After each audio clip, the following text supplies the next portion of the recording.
Hey everybody, and welcome to our day early comics preview show. I'm Andy, I'm Matt. and we're here with Infinity Flux Comics out of Chattanooga, Tennessee. And this is our a little bit longer show. We have our shorter show. This is our long run where we go over about 20 of the biggest and best books you'll want to check out this week. So, happy 4th of July. But comics do not stop because you're Never getting stops. it never stops. You're going to get some new DC, Marvel, Independent, everything this week. So we are going to go over those, and it is a pretty big week because we have the beginning of DC's Night Yep. Terrors, some number ones, just a lot of cool stuff to go over. You won't want to miss. So I'm going to kick it off this time with our first one, DC's Night Terrors First Blood, number one. Now, this is a one shot that kicks off the entire uh, Night Terrors universe story. So, this is by Joshua Williamson. The art is by Howard Porter. We've got colors by Brad Anderson. It is you can tell this is definitely a top notch, like, get the thing going Yep. book. It is exciting. It's really cool. So, in this, we have our character that you may or may not know named Dr. Destiny. That's kind of what it begins with. If you are familiar with Sandman, even in the show, if you remember the episode that takes place in the diner, it's a very disturbing episode of the show and issue of the comic series. That is Dr. Destiny or John D. We find him in this as he is kind of being tormented by something. That's kind of our cold open for this. But then we move on to Boston Brand, Dead Man, one of my favorite Yeah, he's characters that we great. don't get a whole lot of. Yeah. He's so great.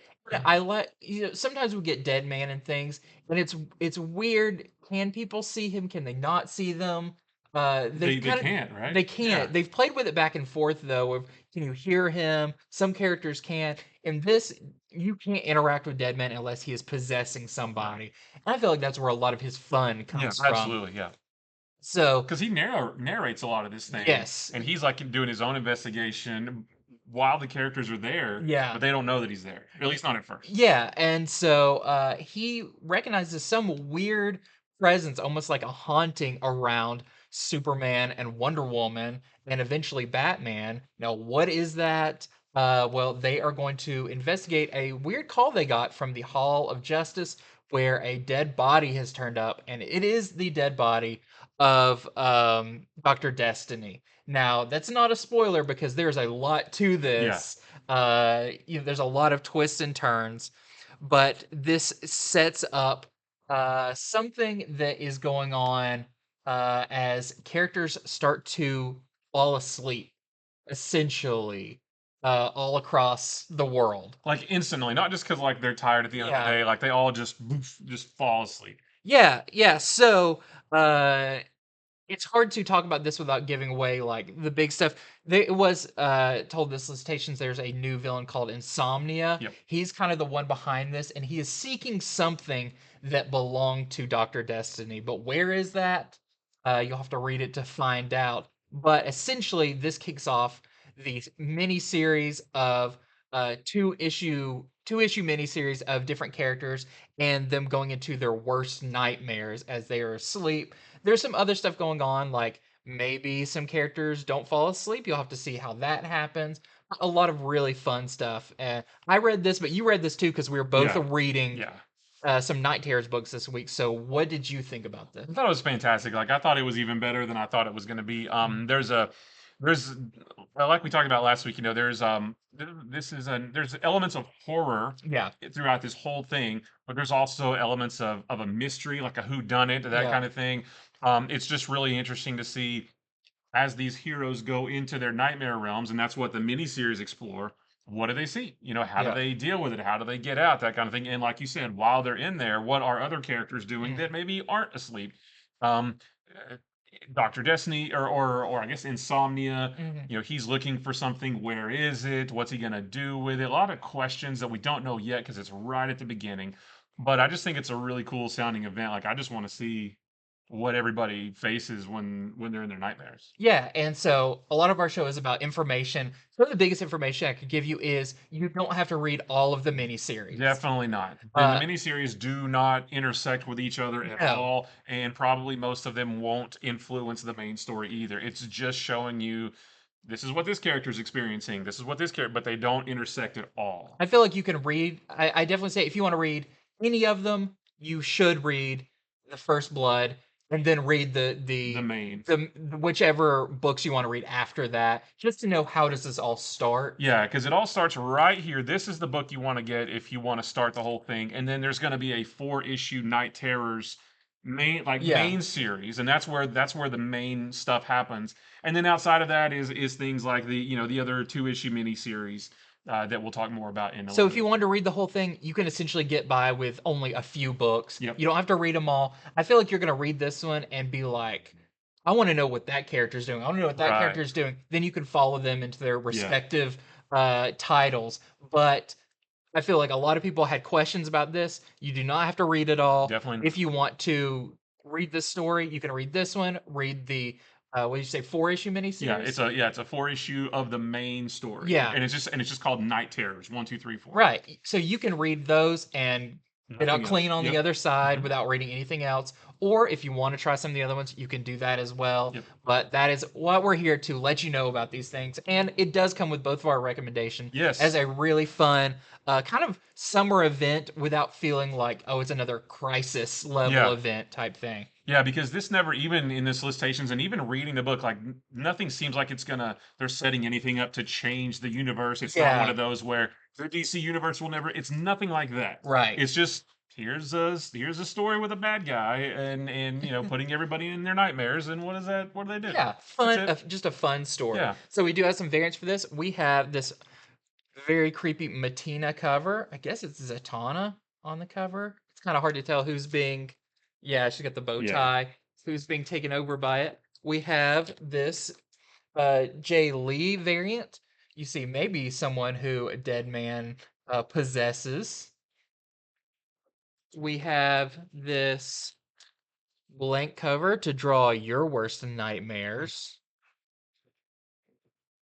We also have this super cool kind of black light Howard Porter cover. You know, that's going to look cool if you have a way to view it.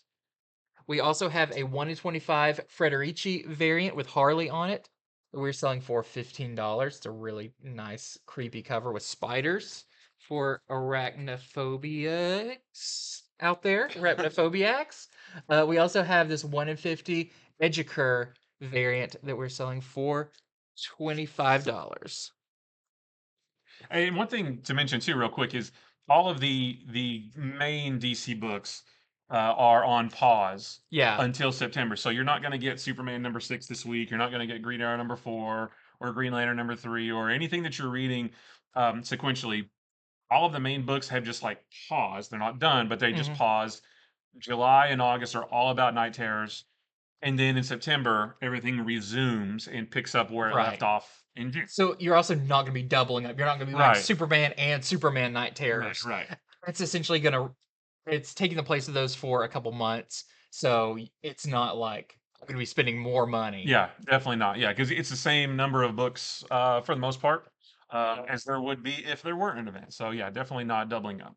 So talking about Night Terrors a little bit more, we've got Night Terrors Batman #1. So like I said, all of these character specific titles are going to be 2-issue miniseries. So this is the first one for Batman. The second one will come out in August.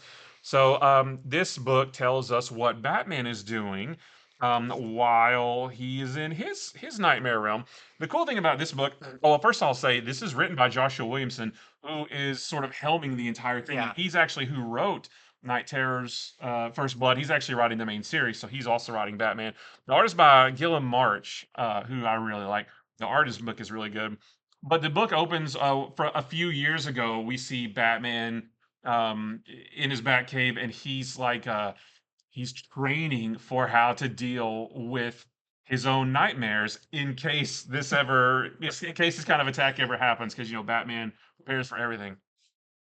And so it was cool to see. All right, well, he trained for it. Now, what's he going to do? So, because he trained, when he's in his nightmare realm, he knows exactly what's going on. He's like, "This is a nightmare. This isn't real. I got to get out." What's cool is the whole time he's in his own realm, he is a little boy wearing the suit like right when his parents got killed, like whatever he was wearing, what he looked like right when his parents were murdered. That's what he looks like all throughout the story.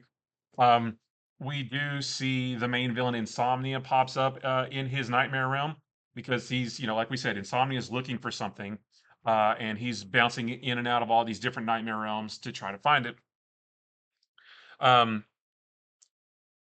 well, I was going to say something. He can't get out because what happens in the main book, Dead Man actually took over his body because Batman, like slumped to the ground, and he's about to get like attacked by these creatures. So Dead Man actually possessed Batman's body so he could control him and get him out of there. Because Dead Man did that in the main book, Batman can't wake himself up, so he's stuck in the nightmare realm.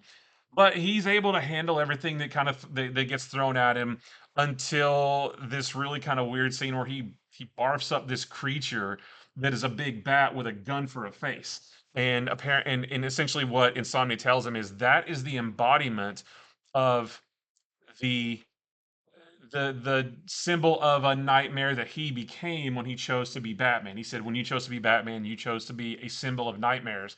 Well, this thing that you're facing off against is the embodiment of that.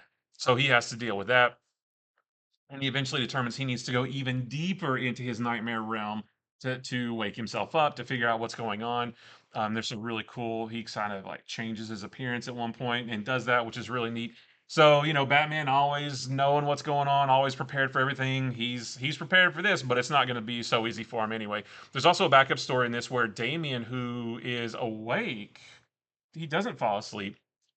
He goes to visit a monk like in the middle of the desert or something to learn how to stay awake like all the time so that he Mm. can take on insomnia in the real world. At least I think he's in the real world. It might come out where it's like, oh, it was a nightmare the whole time.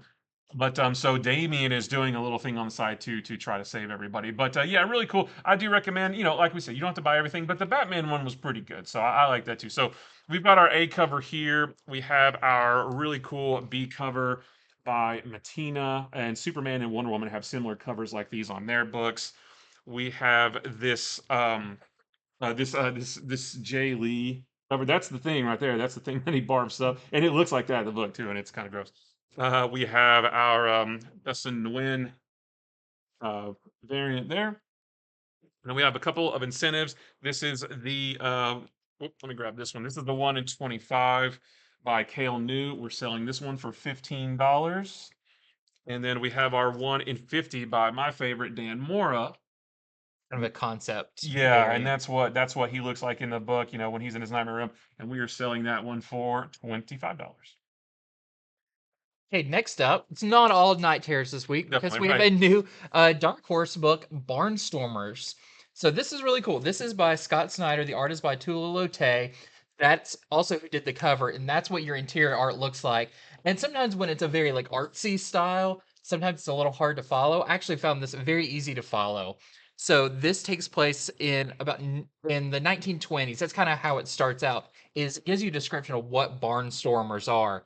Barnstormers were like these people who own planes, made their living essentially doing like shows and tricks and taking people up for rides in their planes, and just making a little bit of money that way. They're kind of showman type thing. And so we follow one named Hawk Baron, which That's is a great name. such a great name Yeah. for if you know like stuff like the Rocketeer. This is kind of in that time frame, that kind of look and everything. So he's a good pilot, but he's been kind of down on his luck. Some of his jobs have not paid that well, or he's owed people money. And you're not talking like hundreds of dollars. It's like, oh, at this last one I made $1. At this one I made 90 cents because I mean this is the time frame. Oh, for sure. That was okay money at that time. So in this he's kind of sweet on one of the operators, the switchboard Switchboard operator. operators, Yeah. and they basically tell him you need to befriend them because they can tell other towns that you're on your way and to get excited for you and stuff. So he's going to try to get in one of those. Well, it kind of works out.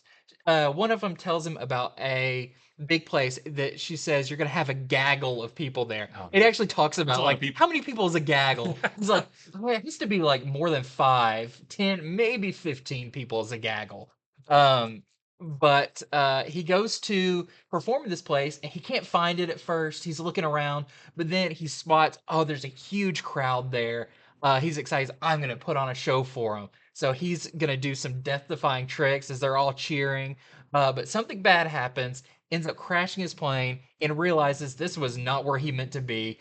This was actually a wedding, Oh, and they did not intend for him to be so he there. literally crashed the wedding. Crashed a wedding, and they are not too happy about it, including the groom, who basically knocks him out and handcuffs him in the garage. Oh, And I feel like I'm telling you a lot, but this is still all the setup for it. He finds his handcuffs are unlocked and realizes someone's standing next to his plane, and it is the bride. And she says, "I want you to get me out of here." oh, So runaway that, bride. yeah, that sets up our story. Now she does it pointing a gun at him. Oh, well. So there's that. But there's more to this than meets the eye because I'll just tell you, Hawk Baron is not his real name. So Ah, what's his real name? What is his past? And why does he keep having visions of something that are almost sci-fi? okay. So it's a little bit of like your classic. I just kept thinking of like Turner Classic Movies, 1920s. You know, you've got your kind of James Dean suave pilot guy in this, and your kind of Betty Page, uh, girl femme fatale charmer in this. But there is an X factor to it that we don't know, is it real or is it not? That I know when I turned the page, I was like, whoa, this completely sets his book on a different track than what I thought. So this is a double-sized issue, which is great. I really enjoyed this, and I hope people give it a try, especially if you're looking for something different, something that feels like that old timey but with a twist. So that is just the scratching the surface of Tip of what the iceberg. happens in Barnstormers. Very, very cool new miniseries from Scott Snyder and Dark Horse. This is our A cover by Lotte. We have this Johnson variant. We have this Lotte variant, same one, but this time the title is Oh like yeah, gold foil. I like that. So really nice one there. We have this other Lotte variant. That's your bride character there. We have this is the uh Carnalace variant. I can't read my own handwriting, but it's a nice one. And we have this uh Gabriel, or I think this is a Fabio Moon cover. Can't remember if it's Gabriel Ba or Fabio Moon. And lastly, we have a 1 in 10 Jill Thompson variant that we are selling for $10. All right, next from Marvel is Captain America number 750. I like it. Cap Yeah. Well, America. this is a great book to get. July 4th is tomorrow. So what better book to get than a nice big anniversary size Captain America? 750 is obviously the legacy number. So this one is written and drawn by a whole bunch of different artists because there's a whole bunch of different stories in this. The first story is all about Sam Wilson, and it takes place before his Symbol of Truth book, because it tells us why he decided to continue to be Captain America after that United States of Captain America 5-issue miniseries. Because before that, he had been Falcon for a while. He went back to being Falcon for a while in that United States of Captain America miniseries. He put on the Captain America suit again to go help Steve with some stuff. And then after that miniseries, we just got Sam Wilson, Symbol of Truth, and we were like, wait, how, at least me, I was like, wait, why is he still Captain America? There wasn't a story about that, about his decision or whatever. That's what's in here. He tells us, we learn why he decided to keep being Captain America. We also learn where his shield came from, which is something that across however many issues he had in his own book, he like had a new shield, but we didn't know where it came from. We finally learned where it came from in this, so that was really cool. Um, the second story of this is the sort of the aftermath of the Sentinel of Liberty miniseries and the Cold War storyline. They are all of the characters that have been in those stories. They were all at Roger Aubrey's funeral. He was Roger Aubrey, being Destroyer, who was a member of the Invaders back in World War II, and he's one of Steve's buddies still today. So he died in the Cold War storyline. So they're all at his funeral. And Steve gets a little, it's a really nice story, just talking about legacies and things like that. And near the end of that, Steve gets some information about how to take down the Outer Circle once and for all. The Outer Circle being that giant organization which Steve has been fighting against throughout his whole series. So that is setting us up for the next book, which is just simply called Captain America Finale. And that it's not out yet. I'm not sure when it comes out, but that book is going to be the finale of everything that we've seen in Sentinel of Liberty, of everything we've seen in Symbol of Truth. And then after that's done, that's going to lead us into the Steve Rogers Captain America book coming out in like September, I believe it is. And of course, you've got Sam Wilson over in Avengers right now. So this just kind of wraps up all that stuff and leads us into the very last part of this overall story.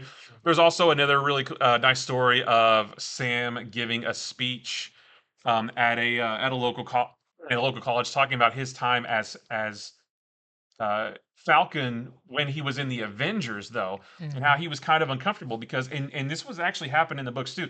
He was in the Avengers because they were trying to fill a racial quota, and I think in like Avengers 200 and something, you actually see that in there. And he said he felt really uncomfortable with that, but he just talks about how he eventually came into feeling comfortable as himself being Captain America. So that was really cool. There's a really nice story about narrated by Jarvis, talking about what it's like to be around and to assist Steve Rogers, and the ending was really fun. And then there's some other stories as well, but just a whole slew of different Captain America stories about both Steve Rogers and Sam Wilson by a bunch of different creative teams. So if you've been reading either of those books, you're definitely going to want to pick this one up, because this kind of puts an almost bow on everything, and then that Captain America finale book will wrap it all up. So we have our A cover here by Gary Frank. And you know what? For my Marvel books, I forgot to get the names of all the variant artists on all these, so we'll do our best. This is the Icon variant, featuring a very cool Sam Wilson there. This is our Hellfire Gal variant, Sam looking all chic. This is that Sona, I believe. And then we have well, let me show you both of these, because these are the same but different. So we have these two variants, but one is tinted blue and one is tinted red. There's also a white one. Oh, is there a white That one? Okay. Well, there's red, white, and blue. And then this one is really cool. This is our Sharon Carter design variant. And I didn't, I'm not trying to spoil anything, but let's just say she adopts this look and a new name in this book. She doesn't really do anything with it yet because it's just establishing it, but that is in there. So that is our 1 in 10. Carmen Carnera did that, and we are selling that one for $10. very cool. Excited about the Straczynski Captain America coming out Yes, later this year. absolutely. I'm really excited for that. So next up, I have a new. Speaking of captains, Captain Marvel miniseries is starting. Captain Marvel Dark Tempest. So this is written by classic Marvel writer Ann Nocenti, and the art is by Paolo Villanelli. This is interesting because it's starting out. It's kind of just like we had our big Captain Marvel series that just ended, Mhm. and it's kind of Captain Marvel being like, I'm just gonna like chill for a little bit. So she goes back home, or she goes to, I think, Maine, uh to an old fishing bar where she kind of just hangs out with people and stuff. Sounds fun. uh you can kind of see her camaraderie just with locals, that she's a very like personable person with them. She likes to take bets with them about different stuff. Really fun. But she gets a call. There is a weird anomaly in space. There's an asteroid and what appears to be a black hole. Now, nothing in the Marvel universe is as it appears, because uh, as Carol's dealing with this, she thinks she sees tentacles come out of this black hole, or kind of the black hole has some kind of tendrils, but she kind of just waves it away as like, ah, that's just a figment of my imagination. Well, meanwhile on Earth, there is a classic Marvel villain named Nitro, who is a little bit older now, and he's just looking for some medical help online when Aren't we all? yeah, when he realizes that he just can't get a real human doctor to talk to him, and he wants to talk to a real person, and he has the unfortunate ability when he gets mad to explode. It's kind of a, self-contained explosion, but it's dangerous nonetheless. But one of his calls is answered by someone who refers to herself as Nada, Infinity's little sister. Now, who is this character? What does she promise Nitro? You have to read it to find out.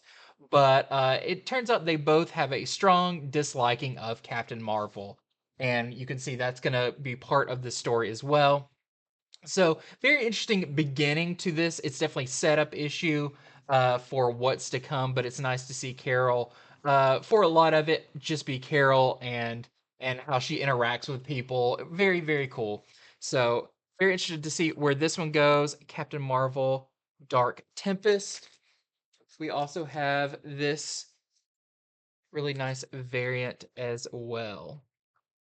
Oh, I like that one. Yep. I love that classic. I love the Miss Marvel costume. Yep. So next is a new book from Image. This is called Swan Songs. This first issue, I think it's going to be an ongoing. I'm not. Yeah. I think it is. But this is written by W. Maxwell Prince, who is the writer of books like Ice Cream Man and Ha Ha. And the art is by Martin Simmons, who is your artist on Department of Truth. So if you're familiar with Ice Cream Man or Ha Ha, you know that those books are, for the most part, just anthology books, Yeah. and every story is different. And this is the same. So this series is going to be a series of stories. Every story is going to be different, but it's every story is going to be about the end of something. Like for example, the next issue is the end of a wedding. I think one issue is going to be about the end of a sentence. Mhm. um, this particular issue is about the end of the world. And it opens up, and the apocalypse has already happened. Everything's going to hell in a handbasket. There's a countdown on everybody's TV at the beginning of the issue. I think it's on 23, and it's counting down. And every so often, somebody will say, "Oh, it's now down to 7" or something like that. So while everything is going on in the world, there's a guy named Brian who is with his mom in their apartment, and she's in bed. She has liver failure, so she doesn't have long to live anyway. She's very weak. He says that he reads in order to make her feel better. He reads Better Gardens magazine. I guess like Better Home and Gardens. Um, they just finished the an issue, and there's one new issue. There's one left before it went out of print or whatever. And he wants to get that issue for her so that they can have read the entire thing. That issue is in a drugstore across town. And everything outside, like I said, it's an apocalypse right now. There's people raiding the streets, and there's all kinds of ne'er-do-wells out there, muggers and things like that. So he says he's going to make a trip across town to get it. Um, we see him packing up. He grabs a hammer for defense and things like that. So most of the book is about his journey to get across town to get this magazine for his mother while the world is literally ending and the city he's in is on fire. You can't necessarily trust everybody. He runs into a couple characters that he tries to help, and maybe it doesn't go so well for him. But it's just really interesting. I don't want to tell you how it all ends, but it's really interesting. Like the whole world is ending, but it's just a story about a guy just trying to get a magazine for his mom who doesn't have long left to live anyway. It's really kind of sweet and touching, and but also a little bit scary because the world's ending, and we don't know why, and that's not the point of the story. But it's just really good. Just another really cool anthology book from W. Maxwell Prince. So that is a Swan Songs #1. This right here is our A cover, and then we have this nice, colorful variant as well. As you can see, Brian on the cover with his magazine. Okay, so next up, I have my next Night Terrors book. It is Night Terrors, The Joker. So, of course, this is about characters going into their worst nightmares. Of what is Joker's worst nightmare? Well, you can see on the cover, it is a mundane, day-to-day job. That is all of our worst nightmares. So, this one is written by Matthew Rosenberg and art is by Stefano Raphael. And I won't give away what the instigating thing is, but something happens to Batman to take him off the table, and it is very uh anti Amusing? amusing, anticlimactic Yeah. for Batman. But with Batman out of the picture, Joker is now like, oh man, I'm the king of crime. I can do whatever I want in Gotham. And essentially, Joker needs somebody to push up against. Yeah. And in this nightmare world of Gotham, there's no one to stop him. So his crimes go off without a hitch, and he eventually just gets really bored of it because that's more what Joker's about. His It's his nightmare is crime is too easy, I yeah, guess. yeah, that he doesn't have just like, something to push up against, to fight against. So he figures, what is like the last thing I could do that would be new for me? And that would be to get a average day job where he gets a job at Wayne Enterprises. This is really funny. So you can tell he gets the job because he kind of wants to be like he wants this job, but he wants to be bad while he's in there. Mm. Well, it turns out his job is so mundane that he almost couldn't do anything to ruin it. His job is approving other people's approvals of Oh my projects. gosh. It's just this whole like he can't even figure out what is our job. Like what's our, our level on in the building. What is it called? And his manager's like, that doesn't really have a name because it's not really like the most important thing. So part of this is just the fun of seeing Joker go through this like day to day just grind and try to do some terrible Joker things. Like he tries to, he like straps bombs to him and stuff, and he comes into a room and people are like, that guy's crazy. He's such a He's such jokester. a joker. Like it's almost like in this nightmare he can't even pull off his crimes or his jokes because the world won't accept them, in kind of a weird way. Like he makes threats, he says he'll do things to people, and they just laugh about it. And that realizes like Joker kind of likes when people are scared of his jokes, not when they enjoy them. So that's really fun. You'll have to see where this goes, and this is only the first of the two issues. Yeah. But I'm very interested to see what happens. Also, just a note, it's very fun to see immediately when he gets his own office or his own cubicle and he gets access to the Wayne computers. He searches for a lot of things and realizes he doesn't even have access to like very mundane things that where did they keep the money? Well, he doesn't have access to that, and no one really knows. Oh yeah. Uh, the final thing he searches for is obscured by a word balloon, and you can try to figure out what it says, but I think I know what it says, and it's just very awkward for Joker to be searching for. But this is what I really recommend. One, if you like Joker, but also if you just want like this could be an Elseworld tale of what happens if Joker gets a regular day job Yeah. and enjoy it because I think this one is really, really fun. So this is our A cover for that. We have our Nguyen variant that he's doing for all of these. We have our Bianchi variant. We have our, I believe that, yeah, this is the Matina variant. These all make it look way scarier than it Right. is. I think the A cover is scary. Just sit at the desk. This hits the closest to home. Yeah. And then we have this 1 in 25 Qua variant that we are selling for $20. It's kind of looks like that Detective Comics cover Oh with the yeah. bats. Yeah. Kind of a new take on that. And this is something else that makes Night Terrors pretty cool is yeah, there's a whole bunch of miniseries talking about different characters being asleep, dealing with their nightmares. But not everybody's nightmare is the same, you know. So Yeah, like Joker's nightmare is a mundane day job, while Batman's nightmare is barfing up this big bat character. You know, so there's just different. It lends itself to tell different stories, right. but still in the same overall story. So speaking of Night Terrors, we're going to look at the Night Terrors Poison Ivy. This is the first issue of her two-issue miniseries. This is written by G. Willow Wilson, who is the writer of the main series, with art by Adegwin Ilhan. So Ivy falls asleep just like everybody else, and she's in her nightmare realm, and her nightmare realm is a very picturesque life with Harley, living in a nice house with a white picket fence with Harley. Batman and Catwoman are their neighbors, and it's funny because there's a scene where Batman's grilling, and Harley's like, "Oh, Batman's out on the grill again," and Ivy's like, no, he wants us in jail. Get away from him. You know, he's bad. and it's just trying to make sense of what's going on. Eventually, even though she knows that something is wrong, she decides to go with it because she sees how happy Harley is, and that's all she wants is for Harley to be happy. She decides just to go with the flow. So even though it's a picturesque life for them, there's still some creepy stuff. There's a lot of creepy imagery. There's some imagery with characters with big eyes and like this weird like yellow saliva. So still super creepy, even though everything is like idyllic imagery. Um, just and there's another character that shows up too that it's almost like their nightmares have intersected because it's not Ivy's nightmare version of that character. It's actually that character in their own nightmare, but it's also an Ivy. So we got to figure out what is going on with all that. I'm not sure how they're interconnected like that. But again, just another really cool night terror story. Again, a different take on a character's nightmare. So we have our A cover here, and then we have some variants as well, including this cover by Shelby.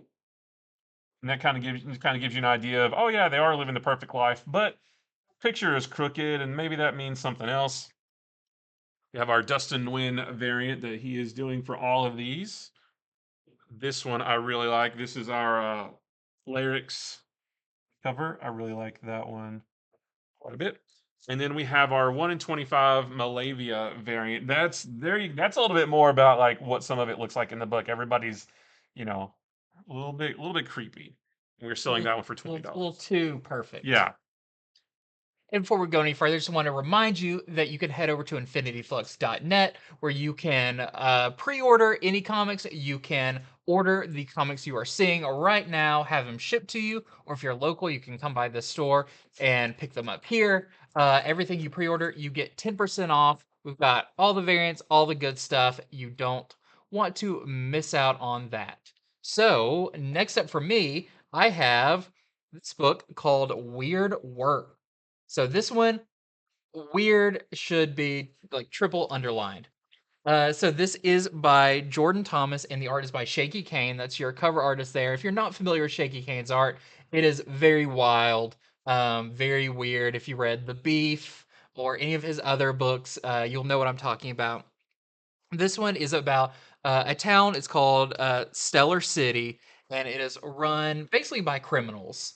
So you have some pretty crazy looking ones. Like our first one we meet is has a pig head um, riding in the back of this limo.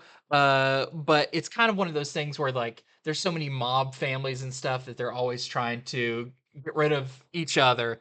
But there is one like head mob person who gets arrested, finally gets caught and arrested, and this creates kind of a power vacuum in the city when suddenly three bodies turn up at a local place.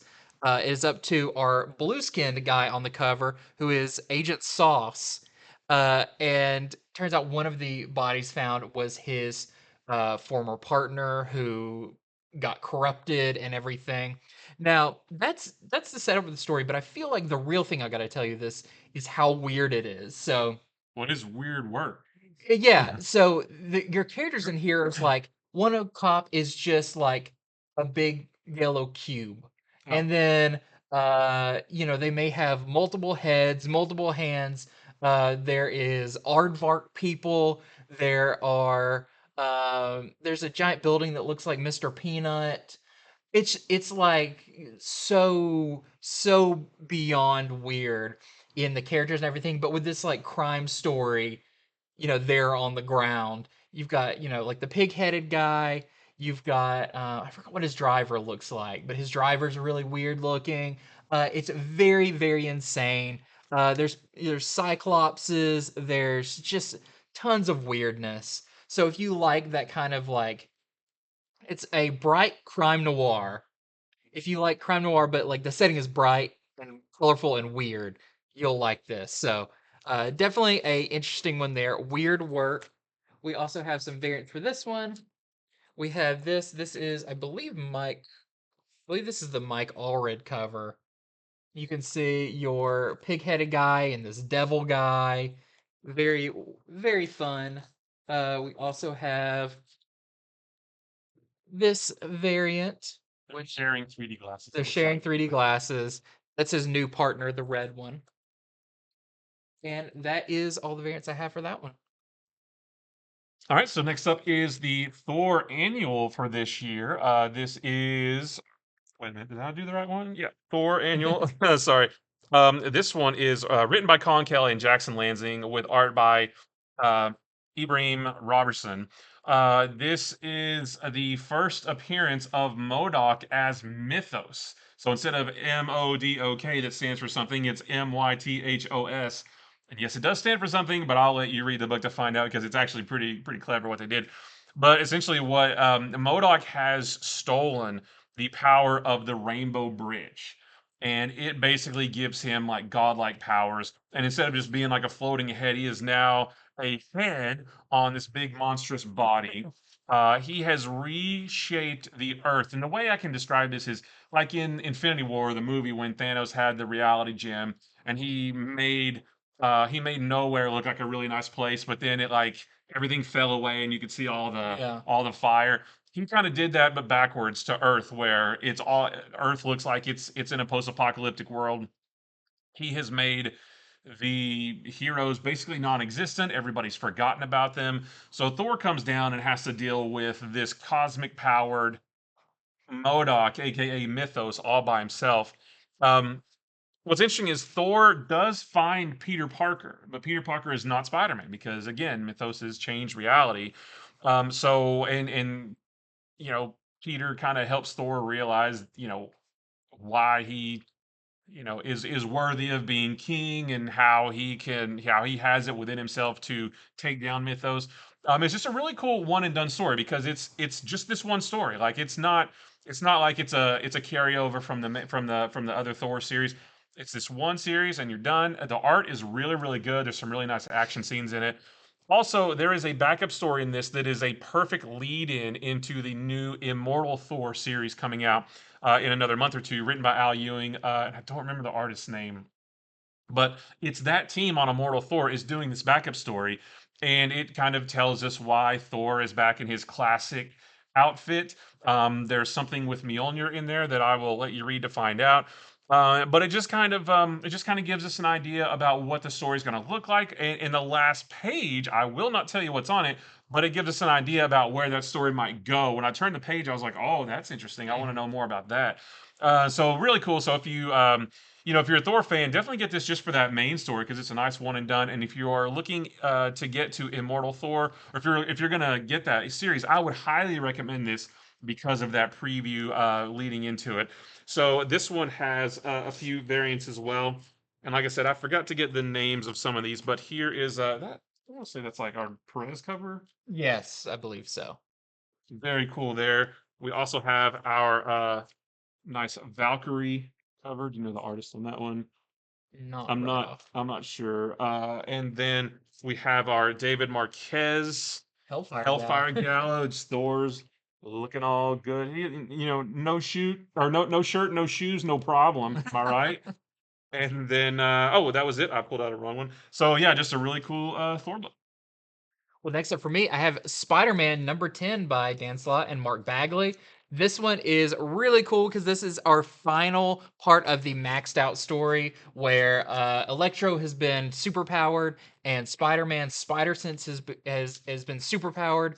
And he wanted that to happen, but it turns out being able to sense all the danger in the entire city is very overwhelming, and that has caused him a lot of pain in this storyline. He boosted his powers a little too well. Yes. So, in this, we have kind of our final showdown between Spider-Man and Electro, but not before Spider-Boy comes back into the picture. So, what I've felt is this maxed out story is it was kind of touted as like this, oh, his spider senses are off the rails and stuff, but it's really an intro to Spider-Boy. Mm.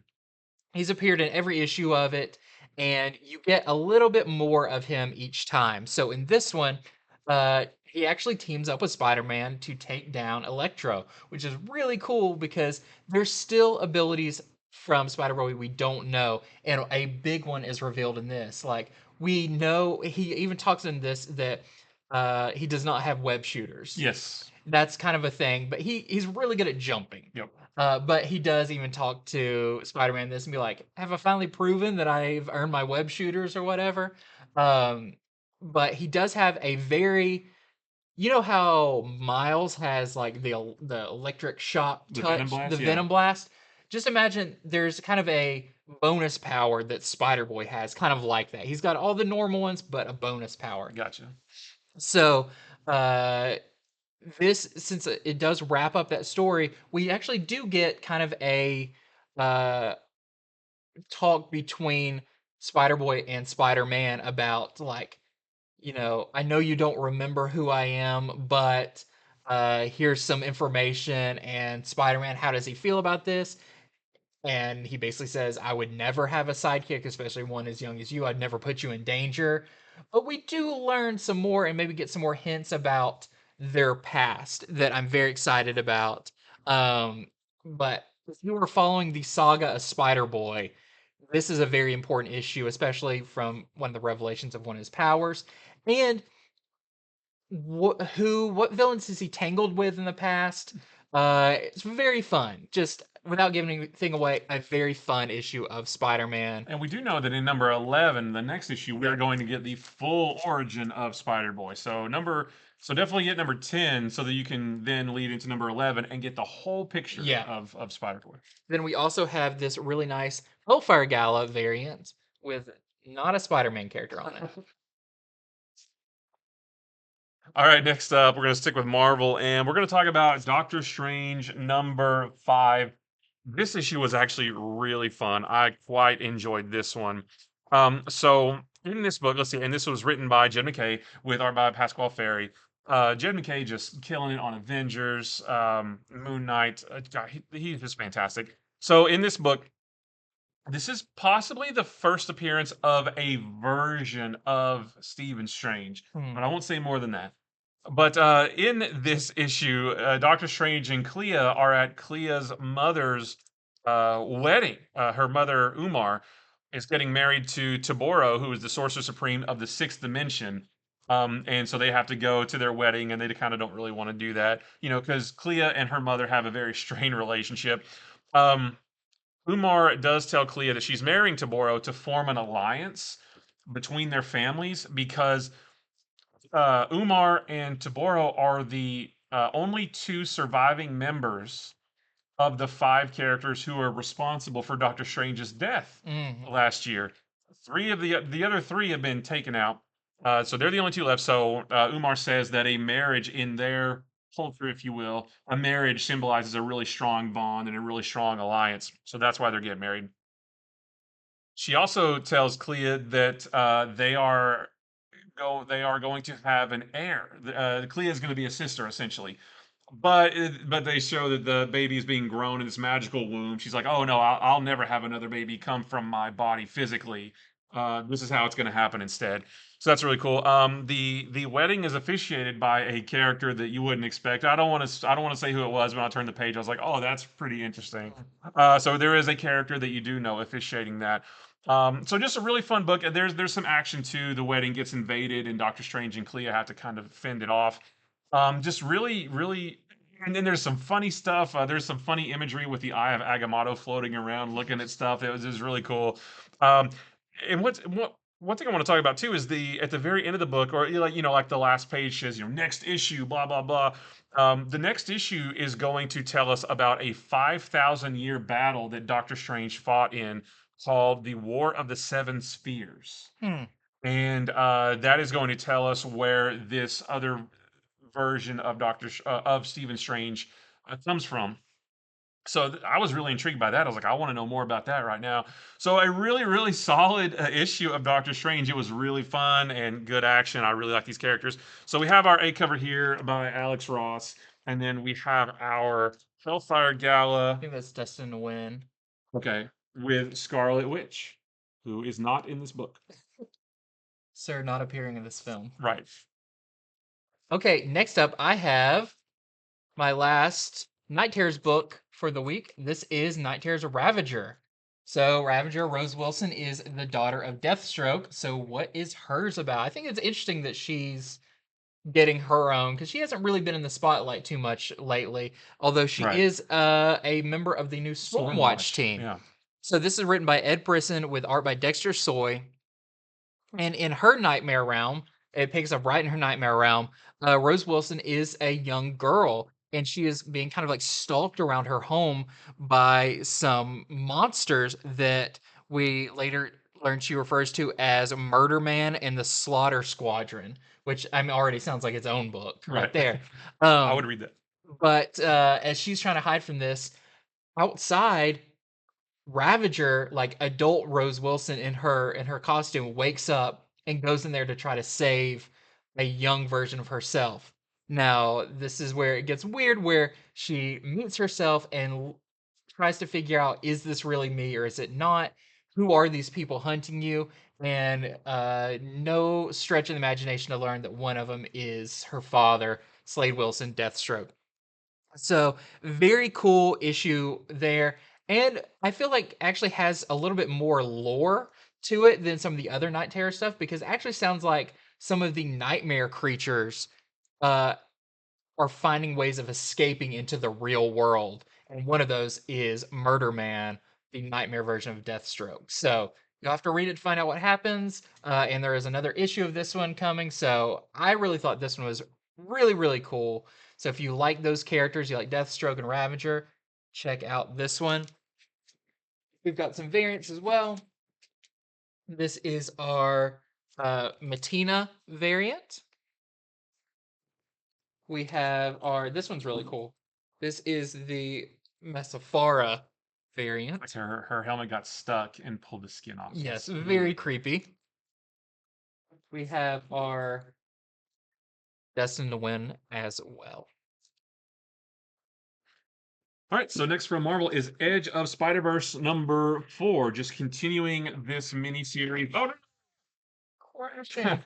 Continuing the mini series of two or three different stories featuring various characters from the Spider-Verse. So we get three new, or not new, not necessarily new characters, but three new stories featuring different Spider characters in this. The first one is a character called Dream Spider. We saw her in the shoot, this Nightmare Spider-Man, the one that was the Infinite comic. I don't remember. Scary Neighborhood Spider-Man, something like that. Deadly Neighborhood Yeah, Spider-Man. that's it. So we saw her in that. In this one, so she's actually kind of in a dream world as well, but it's not the Night Terrors thing. But in this like dream world, she fights this big creepy monster called Ruckus, which is like this big like black orb thing with like these weird tendrils. There's some really creepy imagery in that story, very Stanley Kubrick, Clockwork Orange, like that kind of Yeah. stuff, from one of the characters, and that is really creepy. There's another story about a spider character called Headline, who is the Spider-Man of Earth 1755, who is actually J. Jonah Jameson if he had gotten by the spider, and his costume is like he wears like a cape type thing, but it's all like newspapers, these flowing newspapers. Staying on Yeah, brand. absolutely. Oh yeah, he's just like Jonah from 616. So I guess I don't think we've seen him before. So that might be his first appearance of the J. Jonah Jameson headline Spider-Man character. But he battles that Earth's Shocker. And Peter Parker, who is a freelance photographer for the Daily Bugle, and he's kind of Jonah's guy in the chair, kind of, and costume designer. That's really cool. And then there's a story with Aranya where Madam Web, and this is all 616, so this is, spider characters that we're familiar with. This Madam Web sends her to fight an alternate universe version of Electro, which instead of being, Max Dillon or is it Francine Fry, I think it's like this big like electricity monster Mm, that she has to fight because it's trying to take over the multiverse and she has to sort of stop that. So that's another cool story with Aranya. And at the end of that one, it says the end for now. Because they do interesting. talk about a larger threat, so maybe more, but for the most part, for this issue, that story is finished. But there might be a little something extra. So just another cool Edge of Spider Verse issue with other Spider characters, if you like that. So there's our A cover featuring Dream Spider, and then we have a couple of variants as well. We've got our, like I said, Connecting oh yeah, variant. that's a connecting variant. Oh, there's Jonah. There's headline right there. That's what his suit looks like with Dream Spider and Madam Web on that. Then we have our I'll call this one the cutesy It's variant. Ryan Oh Gonzalez. yeah, okay. We got Miles and Peter and Gwen, all cutesy. And the monster she fights, that it does not look that cute in the story. And then we have our 1 in 25 Yankee variant of Spider-Man 2099, who is not in this book. And we're selling that one for $20. Okay, next up, I've got Star Wars issue number 36. So this was a great issue. It's kind of a one and done story where, because of this big force wave that happened, Vader and Palpatine, even though they're super strong, it's kind of affected their ability to lead. So the rebellion sees this as an opportunity to strike the Empire, and Leia says we need to go right to the heart of it, to the Imperial Palace on Coruscant, which is like the belly of the beast, one of the most dangerous places you can go. So Lando flies the Falcon into there. You have to see how they get there. It is very interesting, and the way they sneak in is very stinky. So you have Ah, to see that. hmm. But what I thought was cool, there is a couple of first appearances in this. We have Captain Round, which don't get too attached to him, just warning you. But there's another one, Freda is a Twi'lek pilot that seems pretty cool. Who knows if they'll show up anywhere else, but they are named in this one. And we do see the first Nine Nubs first uh, hand at flying the Falcon, which we do know later in Return of the Jedi, he co-pilots with Yeah. Lando to take out the second Death Star. So that's really cool. But the other thing I really like is the Falcon attempts to escape some TIE fighters by flying deeper and deeper into Coruscant. I could do a whole like hour talk on why I think this is cool. Coruscant, of course, is built on multiple levels. They just keep building up. So the further you get down, the seedier and the weirder it gets. Of course, you see layer 1313, which was originally going to be a video game. Yeah, I was so bummed when So they you do canceled see that. 1313 briefly. There's a lot of kind of nods to things, and you'll have to see what they don't, of course, make it to the very bottom. That would be insane. But there's some weird stuff they run into. But overall, just a really fun issue, and they definitely leave their mark on the Empire at the end of it. You'll have to read to find out. But that is Star Wars issue 36. Definitely want to show off this awesome cover. So Love this is those. the Ordway kind of classic trade dress variants they're doing for a lot of the Star Wars books, Those are but I'm great. picking up all of these. And we also have this 1 in 25 Garbett variant we're selling for $15 with Lando, Nine Nub, and the Falcon. Very cool. So I'm going to talk about my last Night Terrors book. This is Night Terrors Black Adam #1. So the beginning of this book is it's a good example of how the characters are in the real world doing whatever they're doing, and they just instantly fall asleep because Black Adam is actually in the middle of defending Kandak from guys. You know, there's always somebody trying to break in, and he's always defending it. So he grabs one guy and flies up into the air, and he's holding him by his shirt, you know, and they're both in the middle of the air, and instantly he falls Oh asleep and he gosh. plummets, and the guy he's holding, he plummets to the earth as well. So in Black Adam's nightmare world, as soon as he kind of wakes up in there, he's attacked by this kind of group of like smallish monsters that he normally really shouldn't have a problem with, but something's on the fritz with his powers, and it's a little bit hard for him to deal with. And at one point, he actually turns back to Teth Adam, unwillingly, like it just Hmm. happens to him. He while he's in that form, he meets a talking cat named Bast. Isn't that one of the gods? Hmm. The Um, cat god. yeah, a talking cat named Bast who tells them they have to go on a journey. Which I guess is what's going to happen in these two issues. He is able to turn back into. He says Shazam, and he has to like say it twice, like you jumpstart his car or whatever. But he does turn it back into Black Adam, and they go to a building. Um, and they well, I'll say nothing else about the rest of it. I don't want to spoil too much, but yeah, just another pretty solid entry into Night Terrors, just showing what Black Adam is going through at the time. So we have our A cover there, and then we have our the Silva variant right here, and then we have our Dustin Nguyen variant that he's doing, and we also have this Christian Ward. Oh, that I did not look at that. That is creepy. That's So I'll very get creepy. yeah. Christian Ward. Okay, I've got a like a twofer real quick.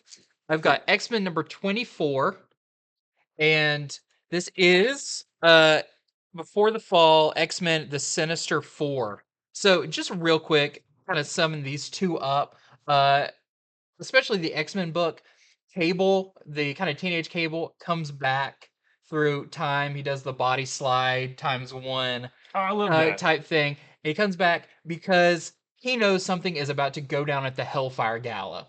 And if I could sum up these two books, it's everybody wait for the Hellfire Gala because that is going to be the something really bad goes down there. He actually is attempting to stop all that from happening. Just crazy stuff happens. So uh, we're getting closer and closer to the fall of X, but it kind of feel like these books are like, hey, don't forget to pick up the Hellfire Gala Right. when it comes out. So that's probably going to be a big review when I get to that in a few weeks. But I want to let y'all know we've got those two. We've got some cool covers. We've got the Carnero variant for the Hellfire Gala. We've got this trading card variant with the adult version of X-23 Talon. I love those. Those covers take me back to Yeah, my childhood. Oh my gosh. we got this fantastic Mark Brooks Corner box corner variant. box Yeah, variant. I love those too. Takes me back to my childhood when comics had corner boxes. And we have this Casa Grande Stormbreakers variant as well.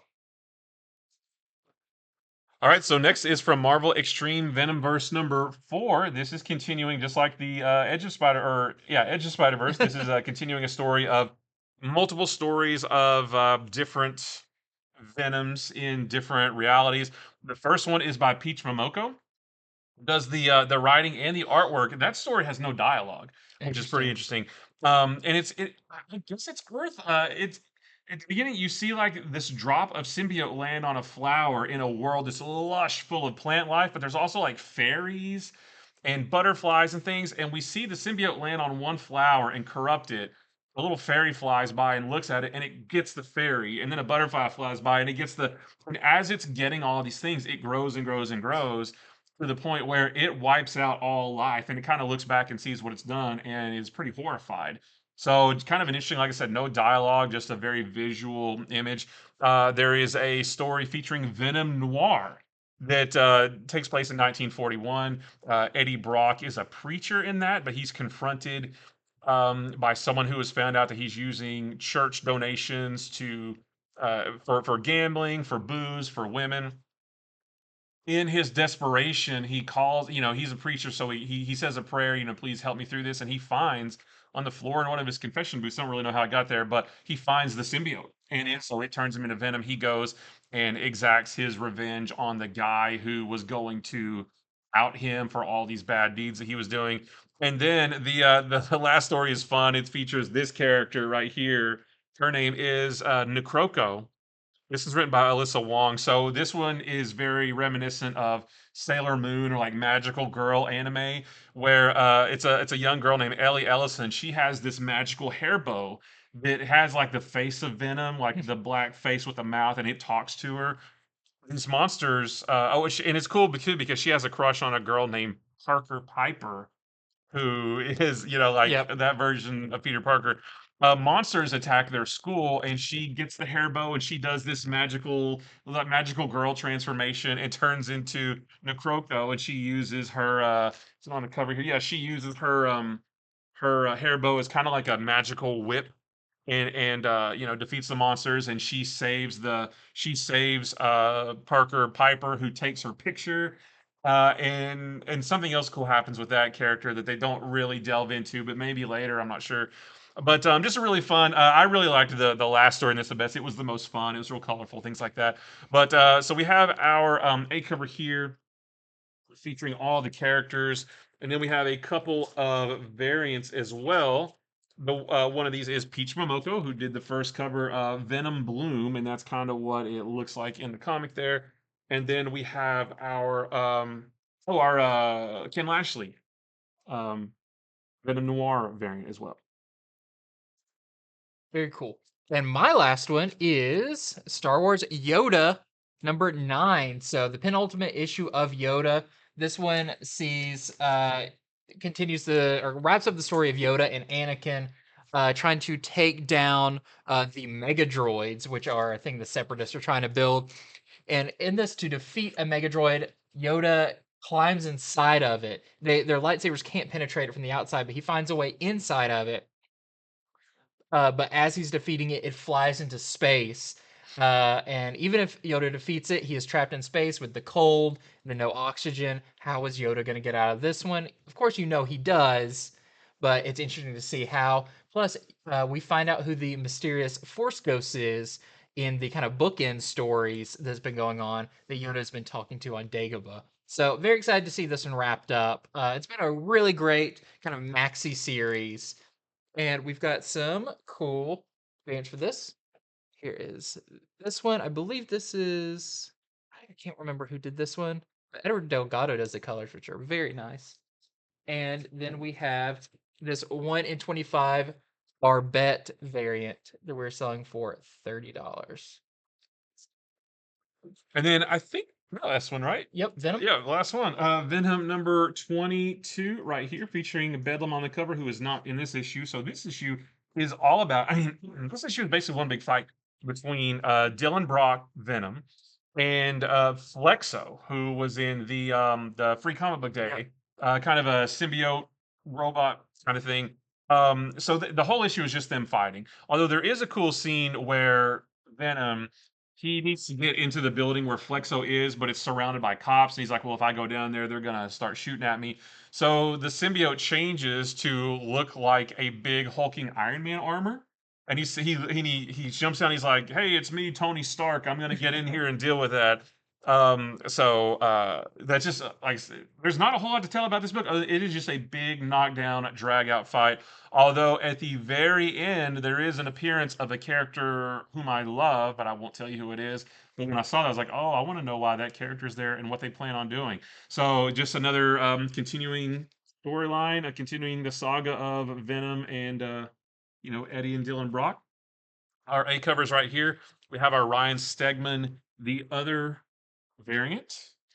We have our is this I don't remember who did this one, but that takes me back to like Lethal Protector days when Venom was down in the sewer. And then we have our Hellfire Gala variant, Dylan Brock, making the symbiote look all cool. Although his head's coming up out of the mouth, That's kind of scary. which is pretty scary. And then we have our 1 in 25 Baron's variant featuring Venom versus Flexo that we are selling for $20. Okay, so this was a big week. Big week. There is still a ton of other books that are coming out this week, but we highlighted some of the ones we most thought you wanted to hear about. You can head over to our website, infinityflux.net, where you can see everything that's coming out, order it all, enjoy it all, read it all, love it all. Thank you so much for watching. Make sure to like and subscribe if you haven't. It really helps us out. It's just a little thing for you to do, and it really helps us a whole lot. So we'd really appreciate that. Tell a friend, all of that good stuff. And join us here coming up on Friday for Comics from the Future. On Wednesday, we'll have Comics to the Flash. Comics to pre-order in a Flash, where we give you the earliest look you can at some of the new stuff you can order. And then Friday, Comics from the Future, where we go over all the rest. So thank you so much for watching. Support your local store if that's us. We really appreciate it. And until next time, see you later. Bye.